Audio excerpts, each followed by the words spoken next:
Hey all, this tutorial is for Screencastify. It runs off of a Google extension. So it's not something that you're going to download other than to add it to your Chrome. There are some things that I really do like within Screencastify, especially with the free code for the pandemic that we're dealing with right now.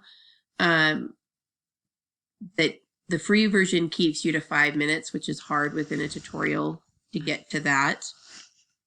Something I like about Screencastify is that you can enable drawing. Let's see. So you can enable drawing tools. We'll see what this looks like as I'm screencasting, setting it up. So one thing with Screencastify is it asks you how you want to share your screen. So I can say that I want the entire screen, or I can pick a specific window. But I always share my entire screen, that way I can move around as I want to. So now I am screencasting. I'm actually screencasting in 2 ways, which is just double. So on Screencastify, there are drawing tools. So I can go through and, draw anything that I want to, and I can delete it if I want to. If I go to another screen, it's not going to follow me.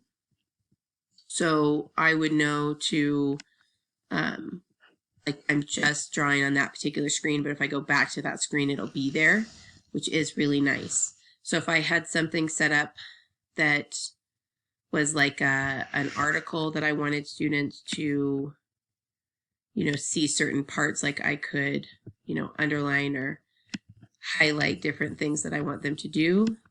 And it's really a simple process to go through that, which I think is a really cool feature within Screencastify that a lot of the other ones don't have. The other thing that I really do like about Screencastify, and like I said, we're on so I can hide this box to tell me what is going on. If I go back up here, then it gives me that information, so I can pause it, I can trash it, I can, I'm guessing, start at the beginning, or like I said, I could stop it. And I can set it up to, so I'm going to pause it for right now, or I might even stop. So let's stop it. And then it'll be like loading it. It loads to Google Drive. Like I said, when I go through and do this, like once it updates, then I can share it to Google Classroom. I can publish it to YouTube, get an embed code. It's really synced to Google, which is really nice. And I can name it whatever I want, and it is saved within my drive. So there's nothing, I can download it, but I don't have to, which is really nice. So if you have any questions, please let me know.